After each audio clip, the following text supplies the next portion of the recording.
When Vic invited me to this talk, he sent me a one-line message. Dave, we'd like you to come in and talk to a group about how to make their company attractive as an acquisition. And I've spent now, in December of this year, 20 years with Thomson Reuters, actually 20 years with the Thomson Corporation, now Thomson Reuters. And a large part of that time has been spent looking at, working with, talking to, in some cases acquiring, in some cases divesting of acquired businesses. And so today's talk is a practical one. Now, who in the audience is an entrepreneur, wants to be an entrepreneur, has a company, wants to sell the company? Show of hands. All right, I'm in the right place. So at the end of this, you're going to tell me whether there's only entertainment value here or whether you've walked away learning something. So let me dive in. Oh, that, that, by the way, I'm not in that photo. For those of you who are wondering. So my topics today are really three things. The buyer's perspective, what the world looks like on this topic from a Thomson Reuters perspective. The seller's perspective, right? What the world, what you may want to think about as a prospective seller, and closing the deal. Now that's a scary picture of Joseph Schumpeter, but it's a warm place in my heart for his work. But the reasons why companies are acquired or divested really are quite simple. They're going to do one of three things for me, the buyer. They're going to help improve my business performance. We'll talk about each of these a little later. They're going to help me reinvent part of my business. They're going to help me transform. They're going to be an agent of change. Or they're going to come in and diversify my portfolio. And that's all a function of how big I am today and how big the acquired entity is, to be something that is so heavily weighted that that's a portfolio play. There are very different dynamics from a buyer's perspective and a seller's perspective, depending upon where you fall in these three categories. Now, economic theory. Capital economies are engines of creative destruction. Who's read some of Schumpeter? Is that on your high school reading list? No? Well, it was in my economics reading list. And if you read his work and who he's influenced since, there is a very real creative destruction that goes on in large companies such as Thomson Reuters today. And there are many other larger players, and it happens throughout our economy, and there's no surprise to you that there's a tremendous amount of creative destruction that the state of Michigan and the automotive industry has gone through. I'm not here today at all to talk about hardware. We're in the information and software business. One of the slides I'll show later will illustrate some of the differences in the way in which Thomson Reuters approaches staying ahead of this gale force of economic destruction and how we've reinvented ourselves and our business.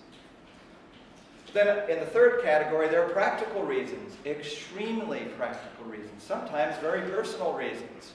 You acquire the company so your competitor can't get them. Because if your competitor gets them, they will do massive destruction to your business. Not necessarily the best reason, but it's a defensive strategy. Sometimes that acquisition helps you hit your numbers. It helps you hit your business unit numbers. It helps you hit your pocketbook. There's an incentive at the end of the day. And depending upon how managers' incentives are structured, there can be a big windfall if the right acquisition happens to come along at the right time. So balanced portfolio of businesses. Thomson Reuters, this is a diagram of our business today. Now, if I were here a year ago, this picture would have looked substantially different. But today, what the business looks like is, what do we have here? Collectively, 50% of the business is categorized as financial and risk. About 5 years ago, 6 years ago, the Thomson Corporation and Reuters merged. And the motivation for that merger was that Thomson had in its portfolio a very large financial information business. Reuters had a very large financial information business. It also had the Reuters News Service, which is how the common person on the street recognizes my company name, if they recognize it at all. And that's still a very thriving, important part of our business. From a business perspective, media, it's called, sits right here, 3% of the business. Very small financial footprint, very high global awareness. And we have journalists in very dangerous parts of the world, and we, unfortunately, on rare occasions, lose those journalists, right? So, the profile of the portfolio today, legal is the next largest business, 25%, tax and accounting, and the part of the business that I spend my time in, intellectual property and science. Now, had I been here a year ago today, there would have been a large chunk of this portfolio that would have been designated as healthcare. In fact, the business unit I was in at that time was called healthcare and science, not intellectual property and science. You're seeing the creative destruction happening literally in that span of time for a corporation of this size. We have just divested ourselves of the healthcare business. Some of you may know part of that healthcare business. It was a company we acquired many years ago as building their offices out on Eisenhower, I think. MedStat. MedStat was an important and very successful part, a thriving part of that healthcare business. I'm not going to dive into the details here of these acquisitions, but if you go to, we're a publicly traded corporation, if you go to our financial reports, what you'll see is we continue to be a very acquisitive party. These are acquisitions in 2011. This is from the 2011 financial report. And these specifically are acquisitions that were investments of $50 million and more. And there are numerous others. In fact, most of them fall, perhaps to your dismay, below 50 million, but still there are a lot of zeros in a wire transfer if the number is even below 50 million. 1.3 billion in terms of outlay of investment and 39 total properties. These all were in other parts of the business, as you can see. IP and science was divesting last year, not focusing on acquisition. And this is a summary of some recent divestitures. So that portfolio changes, it turns over. And the history of Thomson Reuters is one of progressive evolution.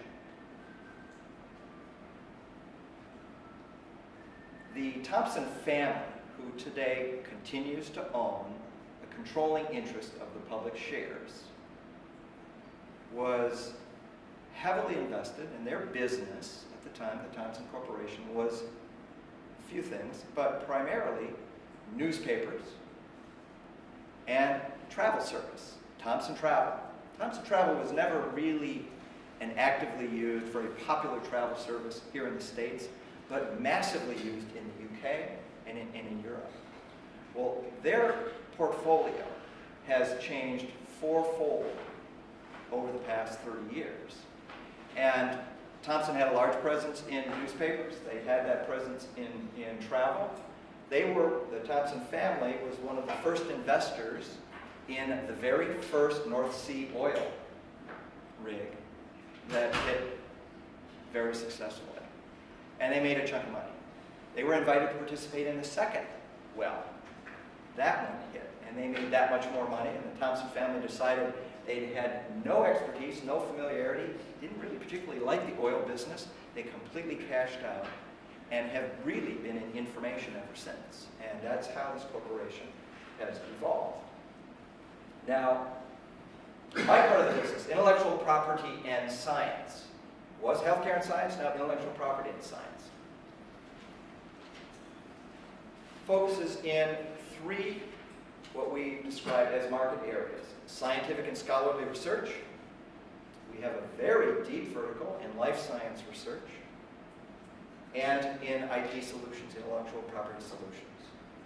Conceptually, and the business strategy is to build information solutions that facilitate discovery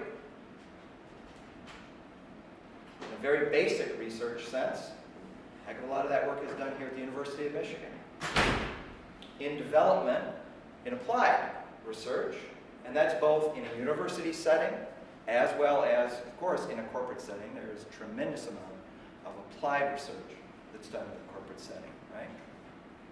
And then on the delivery side, the commercialization of basic and applied R&D. And essentially what we build are information solutions that universities use, students, scholars, research staff, and they're used all the way through in corporate and professional setting by those who either are conducting research or those who have some stakeholder interest in intellectual property. So you can imagine that the IP part of our business, there is a heavy mix of law firms and lawyers that are using those resources. And it's the kind of information solutions where, for the most part, I would say probably 80%, 75 to 80% of the solutions we build and the way in which our solutions are used, they are used by the professional. There's about 15 to 20% of our business that's there's more operating aspect to it. So for example, name a local corporation. Let's take randomly General Motors. General Motors has a massive patent portfolio, all right? And some corporations very aggressively pursue patents, some less so. Some use them offensively, some use them defensively. There are all kinds of strategies for having a patent portfolio. Well, one of the pain points associated with a patent portfolio is you have to maintain it. And you have to know and decide where to file, where to maintain, where to sustain, where to cull, right? Where to stop investing in a patent. Technologies have evolved such that, gosh, it makes no more sense for us to continue to support that patent. It's been superseded by different technology. There's no asset there, right? Well, we provide the operational support associated with helping firms manage those patent portfolios, including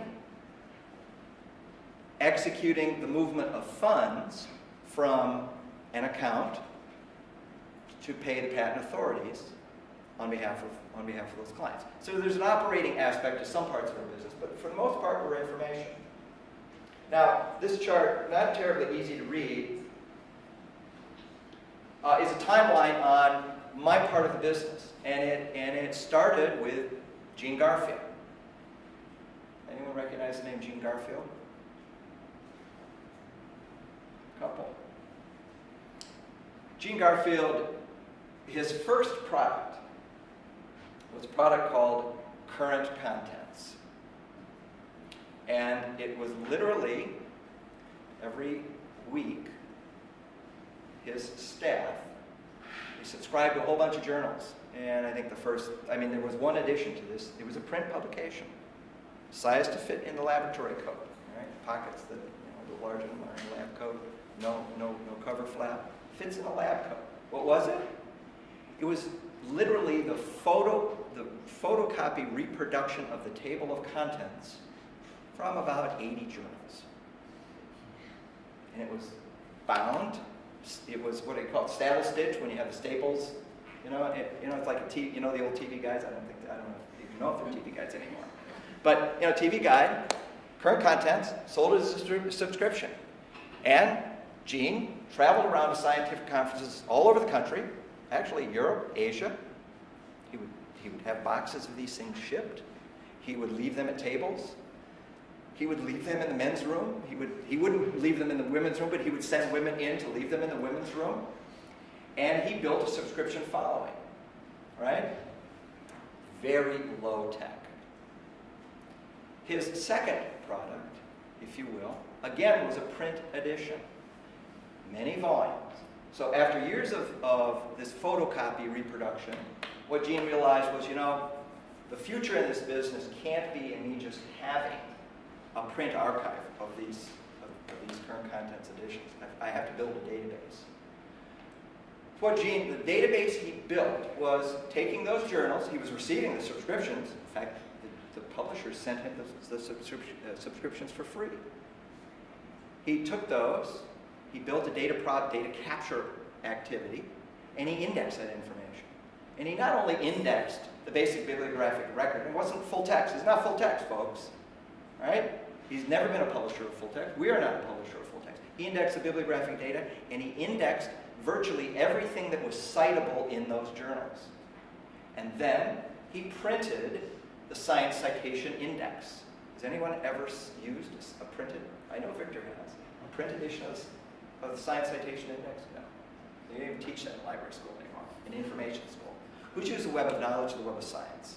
Who's seen that? Some, okay? All that is electronic now. And it has been, and we went back literally 100 years. So there is a 100-year archive of citation information. And that's the core asset in this business. It started with that print edition. Now what this is a timeline of is numerous acquisitions, the formation of the Institute for Scientific Information, the acquisition of personal bibliographic software. I'll have to use ISI was acquired by Thomson. The Institute for Scientific Information was acquired by Thomson in 1992. That's when I joined ISI, Thomson Corporation, from Victor's personal bibliographic software. We later were fortunate enough to acquire ProCite and personal bibliographic software. And there are other products here. So this is an illustration of how the evolution of this business has grown to what it is now. I think you saw on the earlier chart, 7% of that $12, $13 billion entity.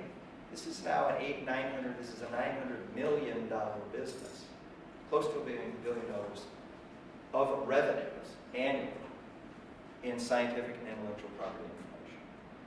Okay, so enough on the evolution and the history of the business.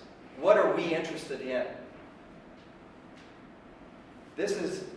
These are some of the business, technology, product, and service challenges that we have.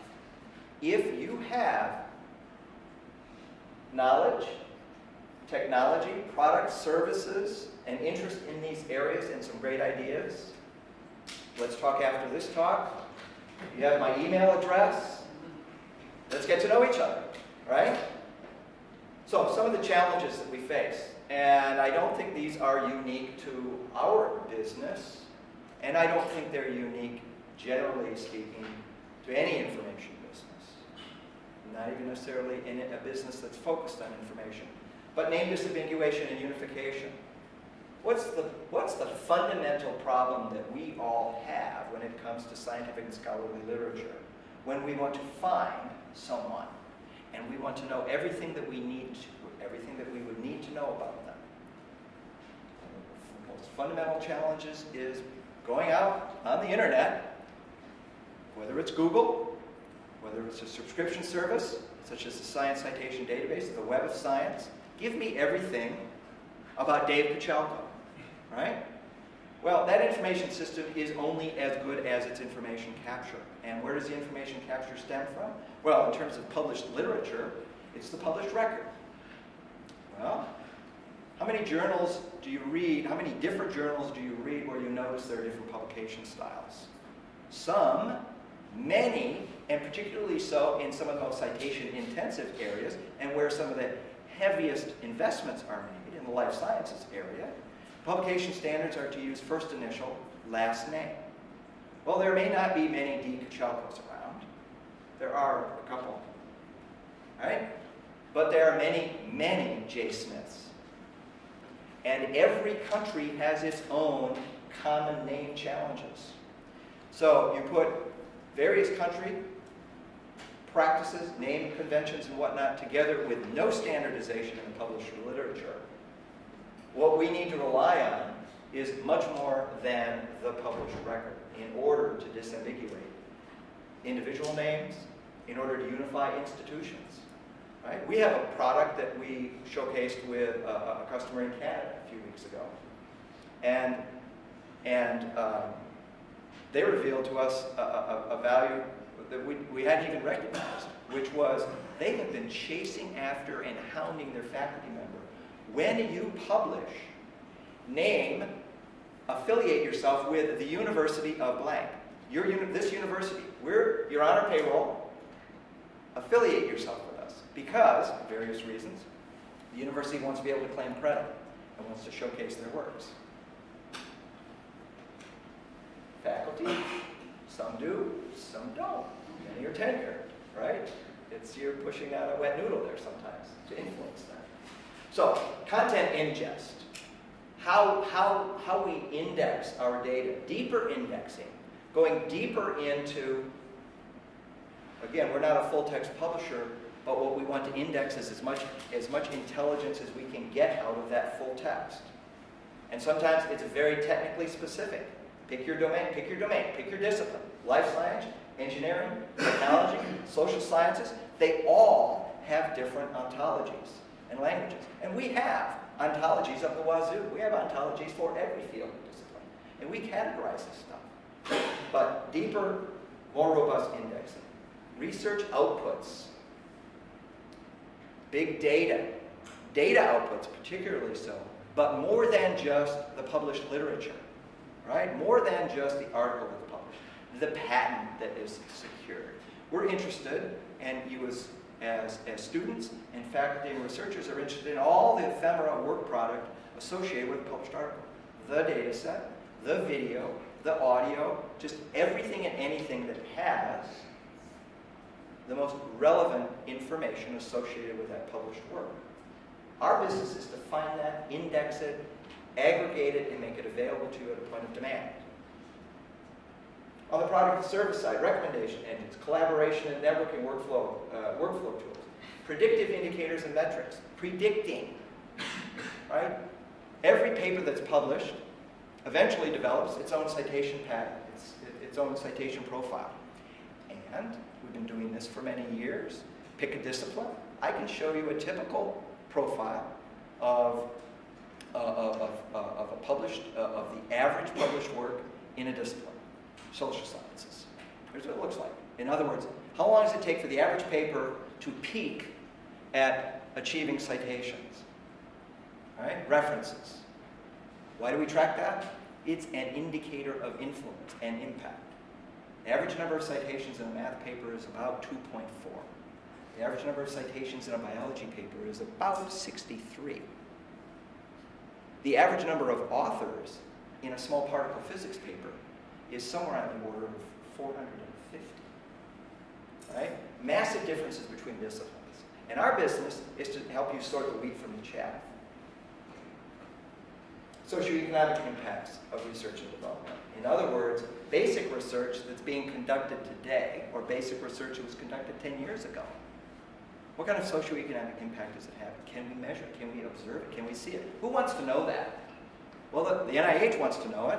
Federal government, with all its funded projects, the Wellcome Trust, any entity that's funding research, any entity that's conducting research, wants to help connect. The Holy Grail is connecting all that money that's spent here to what its eventual impact is. This institution, I understated it. I think I said over lunch, $1 billion. It's $1.5 billion that the University of Michigan receives through funded grant awards annually. That's pretty serious money. And there are hundreds of institutions in this country that are at or about that level. Okay, so buyer's perspective, why expectations about your business are important, why they're key, or why the financial lens of the buyer drives the deal. Well, let me take you, I have to give you the B school view of this, which is portfolio theory and behavioral economics say that expectations really do matter, and they do matter. Now, the financials matter a great deal, but expectations and human emotions, factor associated expectations, loom large when it comes to making yourself attractive and closing the deal. So the share price of a buyer is a function of multiple data points associated with what the expected or predicted performance is, right? To increase shareholder value, And to receive a multiple above your industry average, you need to surprise the market. And you need to be a serial surpriser. All right? Happy surprises are good. From a buyer's perspective, systematically, in a very routine fashion, introducing surprises that, from a CFO's perspective, are accretive. In other words, they increase earnings immediately. Not in 5 years. They're accretive first year. That's what the CFO wants. He wants your business to add to our bottom line this year, not be consumptive of an investment. Yes, there's an acquisition, there's an outlay of cash, but the earnings from your business to be accretive. And in a business like ours, where margins are healthy, that's increasingly difficult to do. What the buyer will pay for and won't pay for. Tangible assets. Duh. Intangible assets. Information. Most of what we pay for, it falls into the category of an intangible asset. It's intellectual property. It's patents you may have, or dominance in a technology. Sustainable competitive advantage. Those are very intangibles. Yes? Where are those four will pay for would be the Reuters name that so much helps your company as far as putting your brand name out there. I know it's 3% of the company, which kind of surprised me because to me, your company is Reuters, because Reuters is so famous internationally for its news. Yes. And the fact that it has a relationship with U of M's consumer confidence survey and things like that. Yes, it does. Really Yes. important to investors. Yes, so thank you for that. So let me actually clarify that earlier diagram, because of that financial and risk component of the business, half of that was Reuters, the financial information business of Reuters. And what also came along with that was the high-profile media business, the Reuters news service, the 3% that's segmented out there. So Reuters was a very large business. And the combination of the Thomson Corporation and Reuters together put them just a little bit, in terms of market share, market size, above Bloomberg. So sizable business coming in. Now that's our brand, right? Thomson, Reuters coming together, new brand, the Kinesis. That's what we call this thing down here. Those of you who've been wondering, that's a Kinesis. I think it's lovely. Actually, I do. And it is used in very creative ways by our marketing teams. That brand is what we bring to the table. We're not paying you for that. Right? We're the buyer. If you're the seller, it's our brand. Now, here's where we'll also pay, in addition to these two, core growth in the seller's business. In other words, how is your business doing? How is it performing? What's its growth rate? What is the actual growth rate historically? Should be easy to document if you have the right financials. Some companies don't. They've not anticipated and planned for this liquidity event. We'll get to that in a bit. What we're also interested in is what your expectations are for the growth of your business sans us, without us, just independently. Right now, we'll pull out our crystal balls and we make predictions. Right? We are interested in what your core growth is, including what we ultimately end up believing is your future growth. So this question first. Okay, so 3% of the business that we know about is that 3% of like profit or income or something? I'm sorry, that's of revenues. Of that's of the okay. 12.7 billion in revenues. Okay, and so whose crystal ball does that show up on? If it's so small, how do you keep it from just getting kind of marginalized or cut out altogether? Because there is a brand value for the other products that you have, right? Mm-hmm. And so how do you value the brand identity today? Well, valuation, we could talk all weekend about valuations. And I actually, that will get me off on an interesting tangent. What I will say is that during the negotiation between Thomson and Reuters, there was a significant learning process that the the Thompson Corporation, senior management, and it's not actively managed. The active managers, the CEO, for example, is not a Thompson family member. The Thompson family sits on the board. They're professional managers throughout the business, but from at the board level all the way through the senior management team that was involved in that merger spent a tremendous amount of time getting their heads around the value of the Reuters brand and the value of the Reuters news service.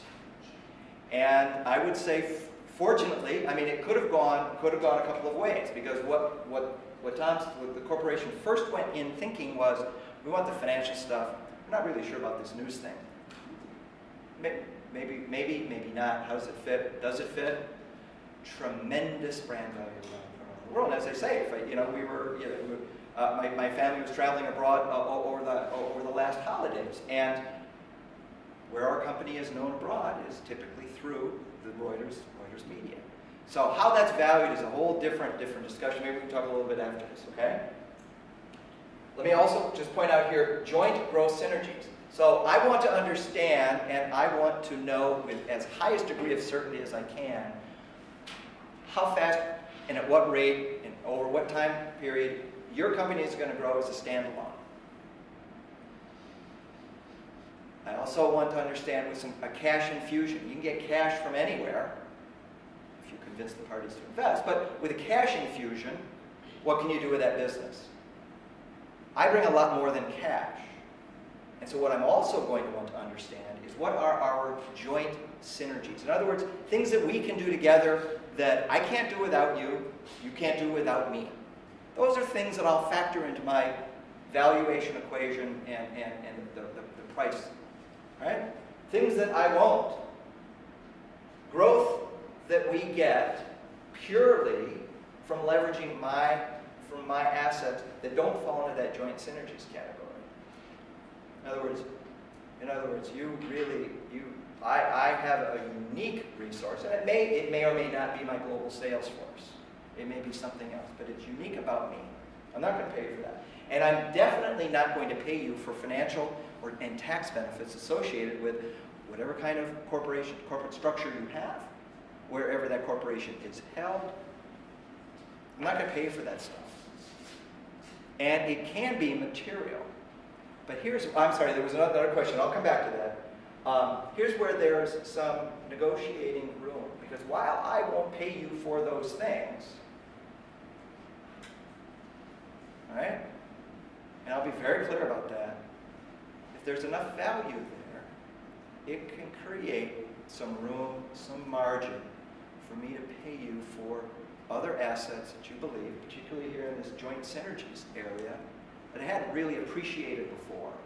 And it may very well have been that the Reuters news service fell into that category. That, gosh, this thing is really powerful and can be an engine for communicating the brand of a much bigger revenue-generating engine around the world than we ever thought. And going back to 1992, I'd have to say that the Thompson Corporation, both as a family and as a corporation, not very active and not aggressive. Aggressive is not aggressive at promoting the Thompson name. It was the brand. There was the Thompson Star, right? It was a star, but not very aggressive in PR and media whatsoever. And bringing Reuters into the picture completely changed that for the better. I suspect there were a lot of discussions around the valuation of that piece of the asset. Your question, please. I just want to say, you're talking about fostering synergies between potential buyer and seller. What I'm wondering is, do you have a formal process of evaluating the value chain of the company, or is it purely on a case-by-case basis? You know, I've had investors want to come physically look at what's going on. They want to see the device, they want to see a product before they even talk about this. Is there a similar process that goes on when you're talking about these cash infusions? Yes, we don't write a check Right. without going through, put your adjective to it, a great deal of both due diligence, getting to know the management team, the asset, the fit, and so forth. It's a formalized process. We do these frequently enough that we have financial templates, we have internal communications templates. Steve Klein in the audience was active as a seller 2 times to different parts of the Thompson Corporation, and we were talking at lunch, and Steve reminded me that, gee, the offering document that we used in both cases, the legal document, they started with the same document, right? I suspect that document has changed today. Maybe it's not, maybe not, but it's a very formal process, right?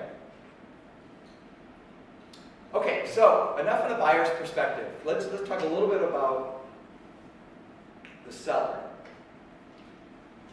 and some things that you will want to think about, you will want to consider should you find yourself in a situation where you have a sellable asset. I'd like to start with thinking about you as the entrepreneur, suggesting that you really do think through your desired outcomes. And where do you start?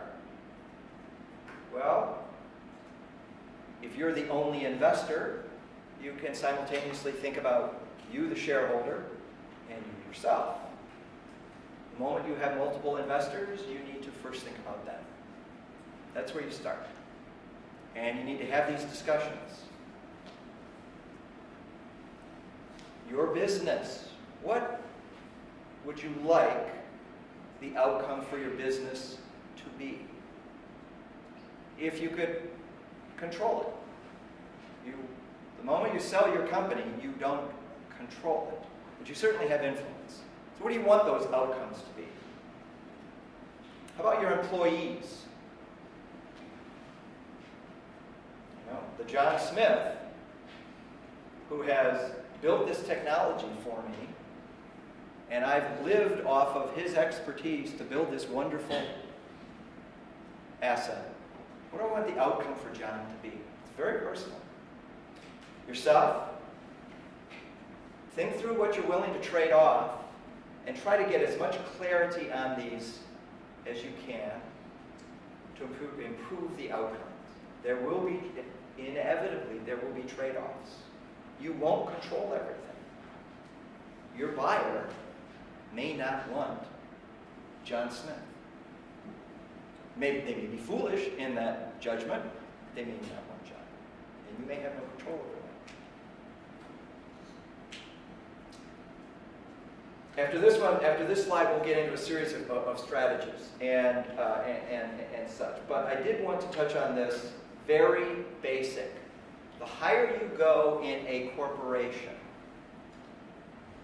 to convince the business to buy yours, the sharper, the tighter, the simpler your value proposition needs to be. And it's not because those people are simplistic thinkers, right? It's not. What they're striving for is clarity of understanding of what assets you have that we can make money on. Fiduciary responsibility is for us to make money. And if I don't understand it, I can't support it. If I don't understand it and I don't believe it, I can't support it. It won't sell. And so you had asked just a few minutes ago whether we have a formal process. And we do have a formal process. And we have an informal process too, which is iterate, iterate, iterate. As often as you, and speaking from experience in this business, I've never brought a major investment to the corporation that they didn't fund. But most of my investment proposals weren't funded on the first pass. Rarely are they funded on the first pass. Oh, that's really interesting. You know, your business is doing really well. I sort of understand how that fits, but I have these questions. And sometimes those questions take 6 months to answer. So it is a formal process, but it drives to clarity here in how that business is going to win in a competitive market. Why you are better than the alternatives. There are always alternatives. How you're going to sustain that advantage. How we are going to sustain that advantage. And how resilient is your business model. You know, the Paul Simon, there must be 50 ways to lose your business. And part of the process that we go through with the seller is to talk through together all those 50 ways, and maybe more, of possibility of losing your business. Or we acquire it, how are we going to lose it? We don't want to lose that business. We're going to pay for it. We're going to pay a fair value. Sometimes a premium, right? But we need to understand all of those tripping points. So strategies for getting noticed and making your company attractive. That's what we finally, now in 40 minutes, have gotten to this part of the talk, right? Create a fundamentally sound business with a track record. Implement compatibilities. Overcome a buyer's bias to build. I'll talk about that in a little bit more later. Remember your day job is a priority. It goes back to the first point. Create and maintain a fundamentally sound business. At the end of the day, when you cut through all this strategy and the wonderful PowerPoint slides and the good pitch and the story and all the energy that the seller has, what my CFO needs to see is there is a fundamentally sound business there. You're surrounded by plenty of buyers, whether you know it or not. Right? It's a little bit like that saw from the, what was the movie where I see dead people, they don't even know they're dead? Yeah, Sixth Sense. I see buyers all around me. They just don't know they're buyers yet. And they probably don't. All right, so how do you make them a buyer? How do you attract them to you? Bring it. Go into competition with them. This is right out of the gate. Can be the toughest path, but maybe the quickest path to success, to a liquidity event. Get into your competitor's market. Leapfrog and expand. Differentiate. You're small, you're nimble, we're not. Exploit that advantage. Use it against us. Take customers away. Take revenue away. Talk about getting attention. Get in their face. Now you have to have a certain personal confidence to take this approach, right? It can be very effective. Binary systems. Target the top 2 players in an industry or market. Get to know both of them. Look for ways to complement both of their business. Be very public and open about that. Can you think of some players in the information industry, information business that might be considered binary systems? Who?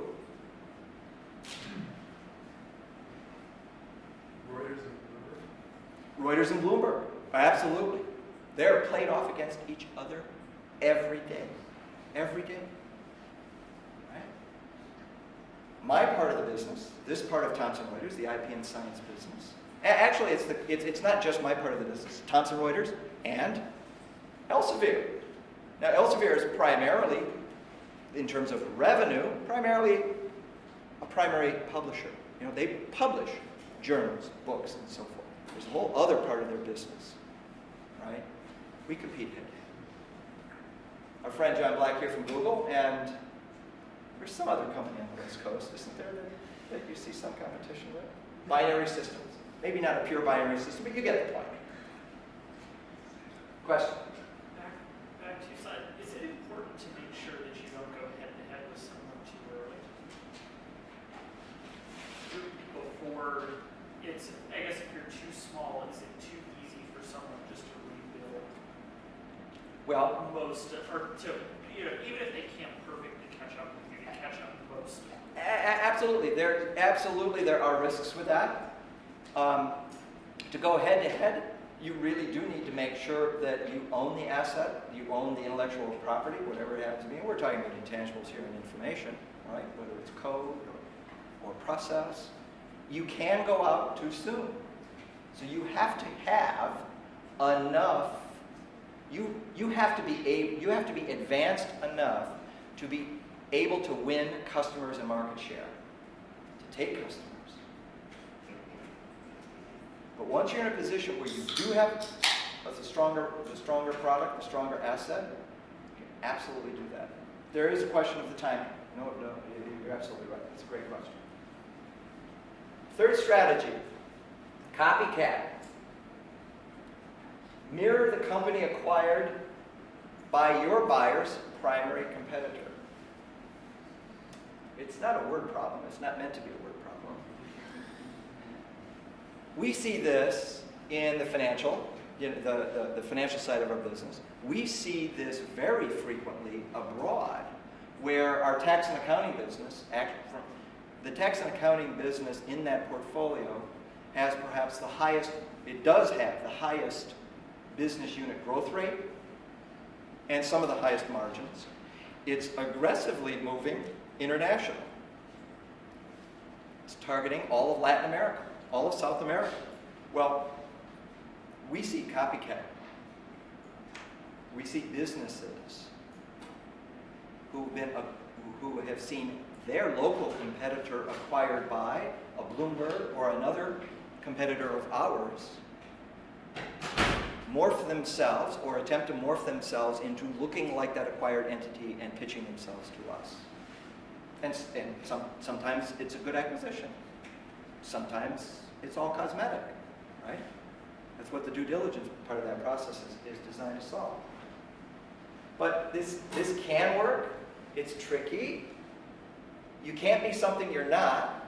Well, you can be, but the savvy buyer is going to figure that out, and it's not going to pay you for it. But what you can do, if you're successful, is to accelerate my reaction. So if my competitor has bought that property, has bought that business in Brazil, and we both know that I desperately want a stronger position in Brazil. The enemy of my enemy is suddenly my friend. We've got something to talk about. John. So I've seen this happen too in our industry, where everyone rushed to snap up the Groupon competitor, everyone rushed to get into video, everyone rushed to get into ad serving. So it's very, very profitable for the people that did it. But isn't this also super high risk? Because if you don't get acquired, you're basically going up against the dominant player. Yes. That's why I've included here the number one or number two position. As a seller, if you're number one or number two, chances are this can work for even as a number two. I'd first had here be a number one. This can work for a number two. Well, if you're a number three, you're out of the money. You just are. Find a different strategy. But fortunately, there are many. Mind the gap. Fill a void in your buyer's business. Fill a void in their business. Do something they already should do, or they plan to deliver. Define the market in ways that expose those gaps. The earlier the point about the buyer who didn't recognize they were a buyer. Teach them about the gap in their business. They might not have made those connections. Right? Help them identify those. So, an example. In my business, this is actually what took me and my family to California, where a competitor, remember that print product I talked about? Well, the Institute for Scientific Information was developing an electronic version of that. Now, this was back in the day. We don't have floppy disks anymore, but boy, that was a real upgrade when we introduced that product.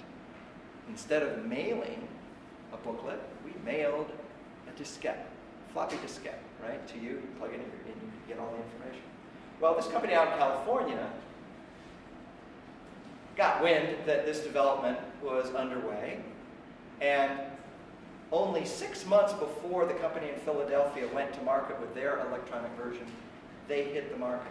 And they snapped up 5,000 customers. And in the day, that was a business that maybe only had about 8,700 individual subscribers to this print product, or whatever they're doing. And it was discipline focused. Oh my God, the people in Philadelphia, they went nuts. And ultimately acquired that business that did something they were going to release, and they did release 6 months later. They were late to the market. They lost share. Fill a gap. Talk to those prospective buyers. I'm not suggesting you be stealthy and, misappropriate intelligence, but listen carefully to what they say and what folks say at conferences. Find their attractive adjacency and position your business to sit next to their primary market. Now, what's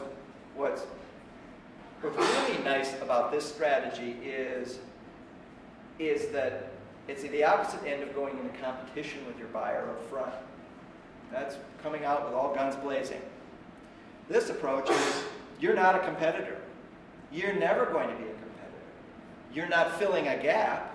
You're positioning yourself, or you may discover that you are positioned to be able to allow them to expand to a market that's right next door, but they don't sell to. They don't have the solutions for, they don't have the business, they don't have the customer relationship. This happened in our business, right? Now, we acquired, with a company that we acquired, it was a company called Scholar One. Now, we sell discovery and analytics databases, sometimes the raw data, sometimes data with an interface, to universities, to funders of research, to publishers of research. What that company had and offers, who's published an article, who's published in a journal, right? And many of you will. When you submit your manuscript to said publisher, in hopes that they accept it and publish it, it's going to be deposited in this web system that's used to manage that evaluation, that initial evaluation of, gee, is Robert Kleinbaum's paper worth a darn? Is it original research? Should it be published in our journal? If so, then we take that, then the system takes that manuscript through the various peer review processes that are required to ultimately get published in the journal. Well, that was an adjacency for us. And when we looked at that business, we thought, well, we do a fair amount of business with publishers. They buy a lot of data. But this is software as a service. That's not what we do. But then suddenly all those synergies came into the discussion. Well, gosh, if we had this, we could take this workflow software as a service and use it over this other part of our business, where we know, we sell a lot of data to universities. Guess what? We could use this technology to offer the university a performance and tenure evaluation tool that would facilitate deciding whether this individual is going to be hired into the university or not, or whether this person is going to be promoted or given tenure. We can retool that technology. We had never thought about that until they pitched themselves to us. And we started talking about those synergies, right? That was an adjacency we had never considered. Trojan horse. And not always in such a negative sense of Trojan horse, but get inside the buyer. Get inside the buyer, somehow. Replace an offering in their portfolio. That's what Vic did. That's exactly what he did. Very successfully so. The Institute for Scientific Information had a product called SciMate. What was SciMate? SciMate was a bibliographic software tool that researchers used to format papers for submission to journals. What did Vic have? Vic had ProCite. Now, the difference between SciMate and ProCite was, one of the differences was, Vic was steadily investing everything he could spare. And there wasn't any profit in the business. It was all being fed back into the business to develop ProCite. What had ISI done with SciMate? Hadn't done anything. Gene Garfield, brilliant guy. Brilliant, absolutely brilliant. Not known as a business manager. brilliant scientometrician. Do you know who Larry Page credits for Google Rank, or the PageRank algorithm? He credits Gene Garfield. Because Gene did that in print. Now, Larry and Serge have gone far, far beyond that. The fundamental concept is rooted in that citation index. So what Vic did was, and recognized that, and at the time, and here it's all about the dynamics of who the buyer is and what situation the buyer was in.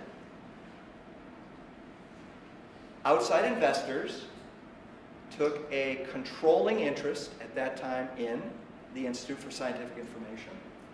And what did they do with that business? They looked at the portfolio and said, well, this SciMate thing, we're not going to invest in that anymore. What was generating some nice revenue for the business?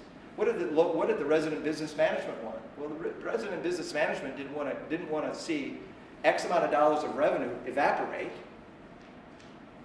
So they decided to take on Vic's product and represent it and distribute it. Helps their revenue, immensely helps his business, and through that relationship, ultimately, he sells the business to the Institute for Scientific Information. So it's a Trojan horse in a positive way, right? As opposed to, an armed group of mercenaries inside that horse coming out and reaping destruction. Frank Zappa meet Christian Clayton, or Clayton Christensen, sorry. Be the mothers of invention. That's really what a corporation like us are most interested in if you have a killer invention. Hardest things to find and come about, and they're that much more difficult to invent from within. Disrupt or destroy established markets. Create what others can't or won't. Do it before you have any customers. Sometimes I think creating technology is easier if you do it before you even have any technology yet. It's all about freedom of movement. The bigger you get, the more established you get, the less freedom of movement you have.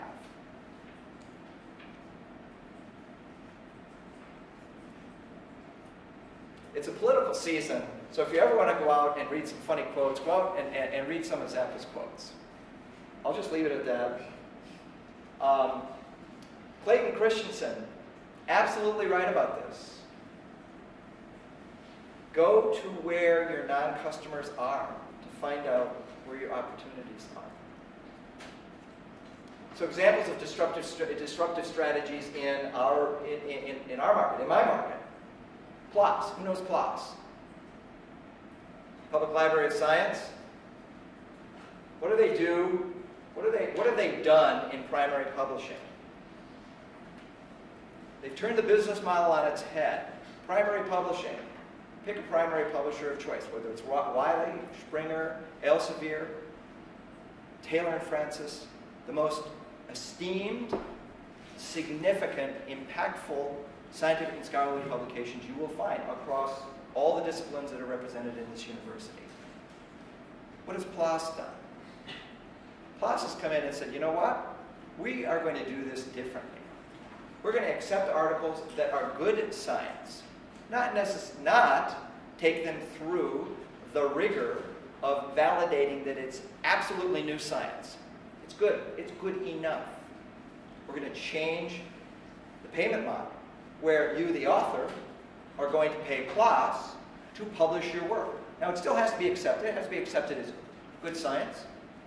But they have significantly changed the dynamic. There's a much lower cost and a lower, some would say lower quality threshold associated with the work that gets published. But the open access, they are one of many open access publishers, are turning primary publishing in the STM, scientific, technical, medical arena, absolutely on its head. And if you don't think this is causing Elseviers, that was a Freudian slip. I might use that, actually. Ulcers in Elsevier or any of those other publishers, these folks are losing sleep over this. It is turning their world upside down. Mendeley. Who knows Mendeley? Anybody know Mendeley? Okay, a few more, right? That competes right at the heart of what Vic created, and what we have is a very thriving part of our business today. So the diagram here is, I think, a great illustration. The blue part of this diagram from Innovator's Dilemma. And if you haven't read the chapter that has this, read it. This, I think, is the secret sauce of Thomson Reuters. What we do extremely well, and we collectively, and we historically, and the family has done very well, is sustained and morphed that portfolio of businesses. There has been a constant churn and change. Not random events, extremely well thought through, planned and executed. But the business portfolio has significantly changed. They have been able to sustain innovations. Now, how do we sustain innovations? Some of that innovation we do ourselves. It's not impossible. It's just harder the bigger you get. Biggest part of that comes from ingesting businesses that we acquire that have innovative technologies, innovative thinkers, a lot of energy to bring that innovation into our business. Now, some of our business, slices of our business, have been disintermediated. And what the Christensen research does is points out how entrants with true disruptive innovations for a piece of the market pretty consistently win. So what's the challenge in my environment? Is to make sure that that never happens to our business. Is there any guarantee? No, there's not. And are we large? Well, yes, we're large. There are many larger businesses, but we are a collection of smaller businesses that serve different markets.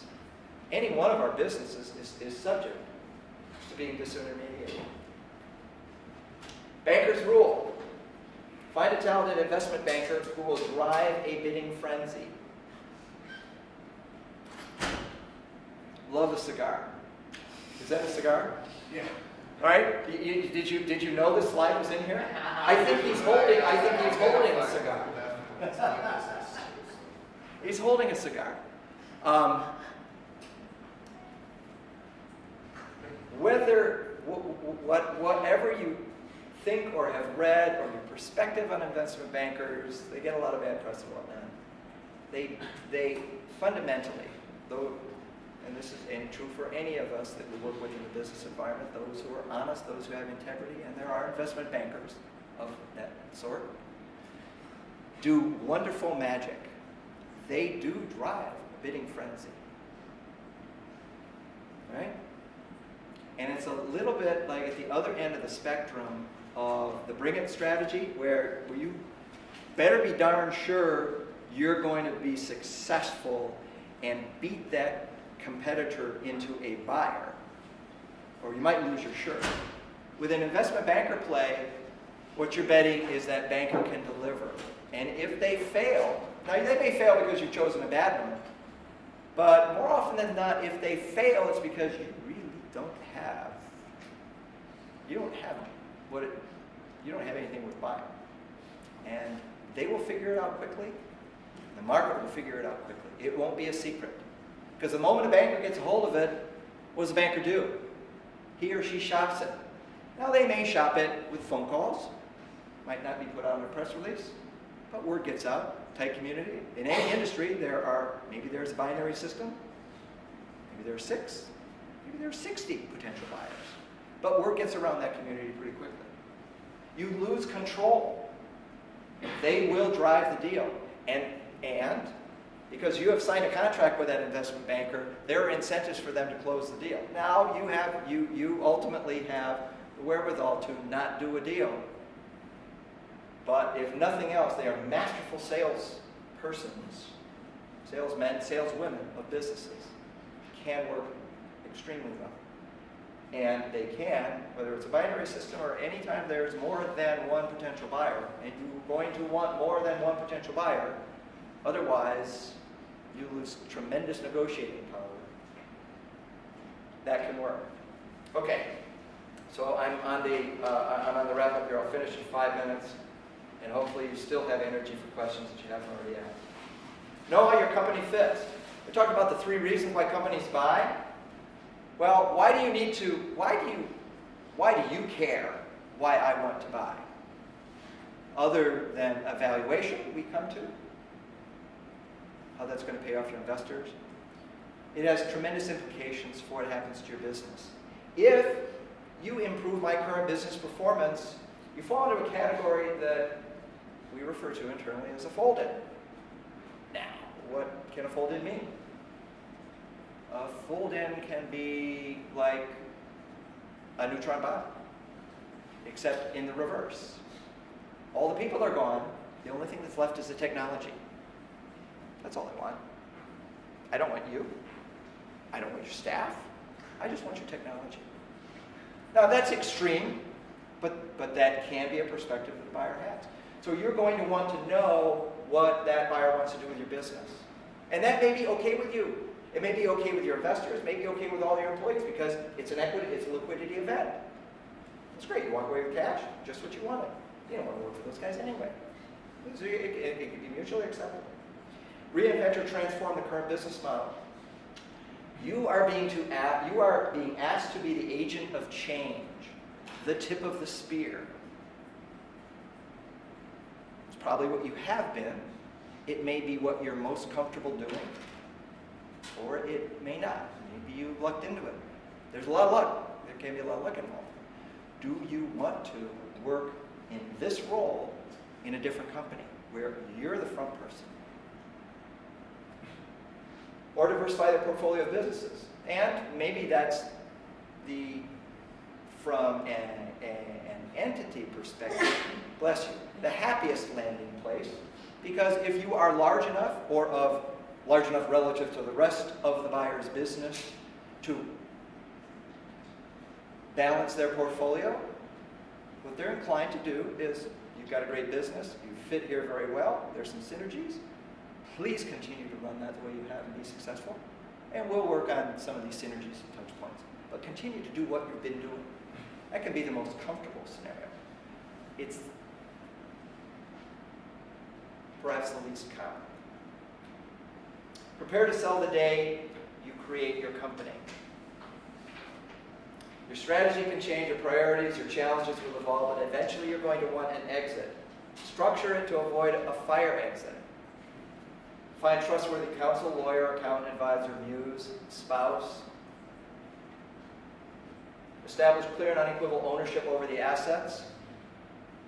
If that's not clear to me as a buyer, if I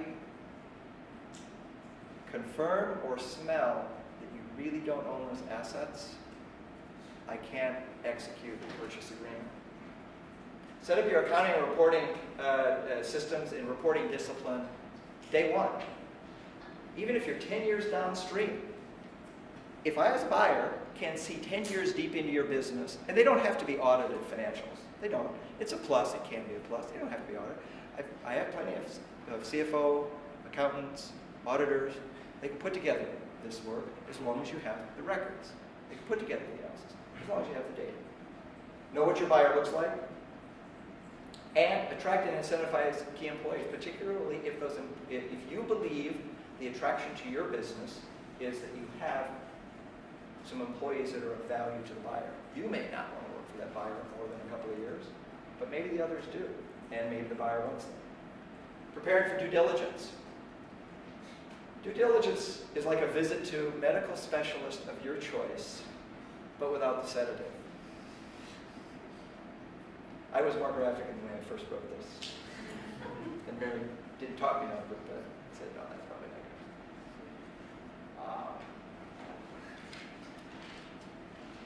I think I may have talked on some of these.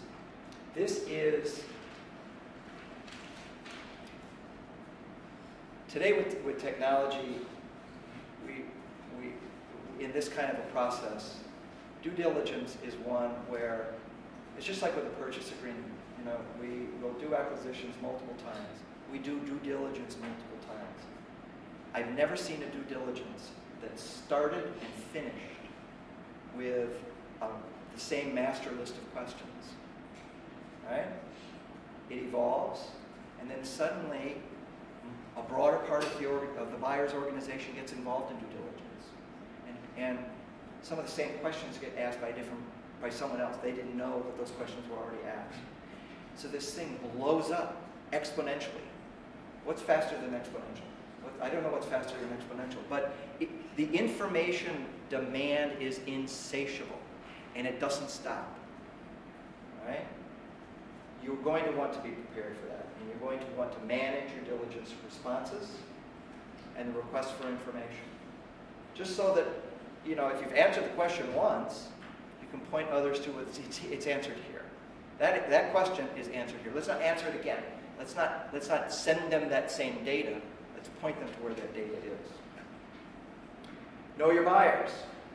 The business your company will merge with and its management team. Who your manager will be. Who are you going to report to? What do you think of him or her? The person who writes the check, and this is in a larger organization, of course. These are different people.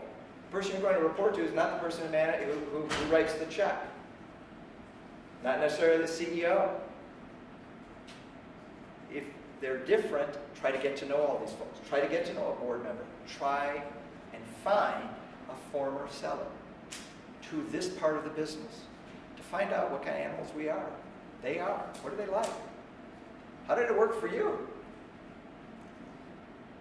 Walk the talk. You're going to have to communicate in 3 languages. None of them are Esperanto. Strategy, finance, and technology. Strategic vision. Strategy is a compelling story. The numbers are going to expose any fiction in your story. So stay in sync with your strategy. Your numbers don't flip-flop around. Your strategy shouldn't flip-flop around. I won't believe that's what you really do, or that's what you really can do, if I see that strategy flopping around.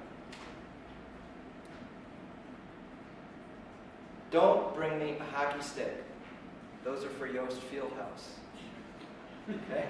Don't bring me a hockey stick forecast. You don't call it the Fieldhouse anymore, do you? You called it the Fieldhouse when Cassie Russell was here, but that was before your time. Address the technology adoption barriers openly. And right, that we're in technology businesses. That's the core, typically the core asset, collection of assets we're acquiring. What is the greatest bias that the buyer's technology organization has? These are some. There's a list of hundreds of others. We can build this ourselves. Oh, it's not unique. We already have those technologies. These 3 things, we can cobble them together, we can have that in. It doesn't fit our infrastructure. Gee, that's .NET and we're Java, or what have you. Pick your technology du jour. There are all kinds of reasons the technology organization doesn't want you. Repeat, refine the understanding of the key stakeholders. It's a never-ending saga until you get to lock in your number. But locking in a number, you have to protect it. Offers are contingent. I'll pay you this. We're going to agree on that. I'll pay you this in this fashion, all up front, over time, what have you, as long as, right? As long as we have a successful due diligence. And I don't find that some bad things about your business, some bad things about your management of the finances, some untruths in representations.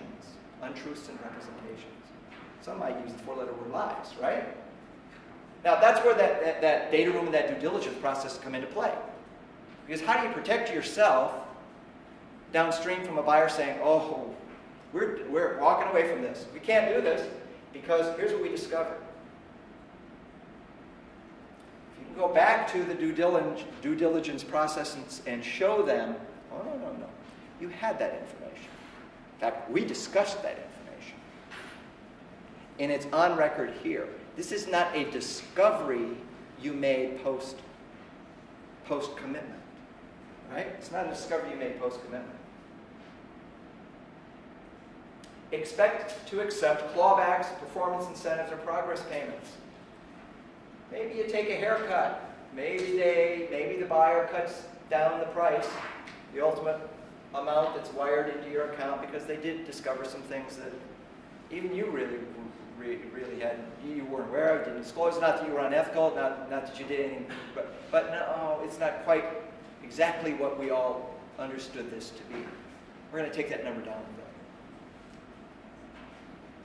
After the wire transfer and the closing dinner, you got to deliver on the back end. Or we would like the seller to deliver on the back end. Hit your financial benchmarks. It is really a drag. For me as a buyer, and trust me, it will be a drag for you as a seller if you don't make your numbers, and we've got to spend our time figuring out where did the wheels come off, and how did they come off so soon? It's not where we want to spend our time. You're not the boss of me. Well, adapt to having a boss. You haven't had one for a while, unless you're fortunate enough to have a CEO spouse, right? But you haven't had a boss in the work environment for a while. You're going to have one. Probably going to have many. How I learned to stop worrying and love the Matrix. I don't know if you recognize the tie to an old movie, but the Matrix, the way I describe it in our organization, what's Matrix organization, right? Functional, operational, it's a 2x2 with groups and managers of those groups, and it creates a matrix.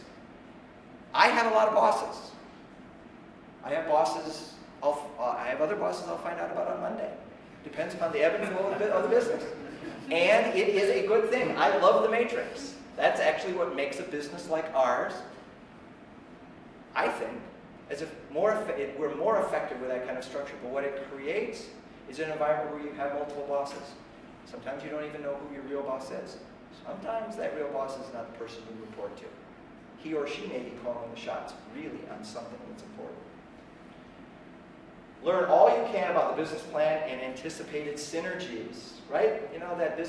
That B school term, synergies. Not all of the plan is going to be revealed to you. Why is that? Why do you think that is?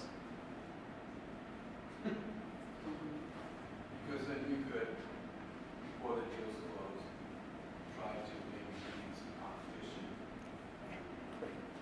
get a better rate. Absolutely. That can be used against the buyer. Also, in my long-term plan for your business is, I only see you being around here for 6 months. I mean, those kinds of discussions are had on the buyer's side. How do these people fit? Maybe you're a serial entrepreneur. Maybe not. Maybe you're a fit for our culture. Maybe not. And it's not just an individual, but there may be plans, because the process we talked about earlier, very formal and iterative and excruciating detail. We try to provide as much insight into the future performance as we possibly can. And that gets very personal and very detailed about people and structure and how if it's a fold, particularly if it's a folded. But learn as much as you can about the plans that you can help implement, because the more you can contribute to implementing the plans that you can mutually participate in, the better chance you have of hitting your numbers and avoiding those speed bumps along the way. Don't lose focus on running your business. Overachieve. There are synergies baked into the buyer's ROI. So some of those things that they couldn't talk about, it's again that serial surprises. We have to serially surprise the market. Remember those clawbacks and hit your numbers. Now that took a little more than 5 minutes, and I left all of 2 minutes in our hour and a half time for questions. There have been some questions along the way. I have as long as you do to take questions. I have as much energy as you do. I'm on West Coast time. Questions, and then you'll probably be willing to stay after. Sure. Yeah. Synergies. Always one of those great words that everybody always uses to say why should we work so much more than common sense would dictate.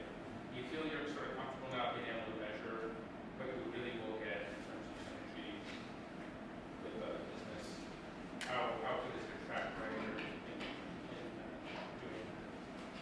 I'll have an on-the-record comment, and I will have an off-the-record comment.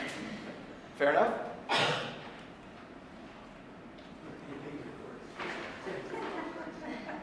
What I will say about synergies is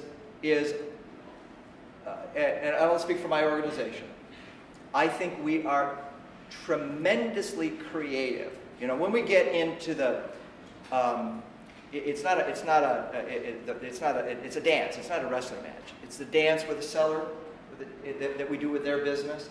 I think we do an incredibly effective job of brainstorming on where those synergies in business will be, where the potential is. What's extremely difficult to do, this is the long and the short of it is, what's extremely difficult to do is to put a number on it, to put a value, put a revenue. And what the CFO wants to know is, great idea. Boy, that really makes a lot of sense. When do I see that revenue stream kicking in? And what's its profile? How fast does it expand? How big can it get? Those are extremely difficult projections to do. And you go through the various scenario planning. Conservative, average, if we really hit the ball out of the park. There's a lot of guesswork there in the timing of how those synergies translate into new customers, new revenue, and profits. And we have worked on projects that have been extraordinarily spot on in that. And we have done some that we've fallen way off the mark, way off the mark. And there are different dynamics that contribute to that. So we've had some good experience, we've had some difficult experience. It is an art, not a science. And a trap, the trap that a business can fall into is a buyer. Now, this is good for you as a seller. A trap that a buyer can fall into is, and you may not even know of some of these synergies that they're thinking about. A trap that buyer can fall into is, oh, this thing is so beautiful, it's so wonderful, and we can do all this extra stuff with it. The trap is where the CFO translates that into a committed number. And I'm not blaming the CFO. It's where the business translates some of those extra intangible synergies into what ultimately end up being viewed by the corporation as guarantees. Well, that's attractive. That's a trap. And I've seen examples of where we've fallen into that trap, and I've seen others fall.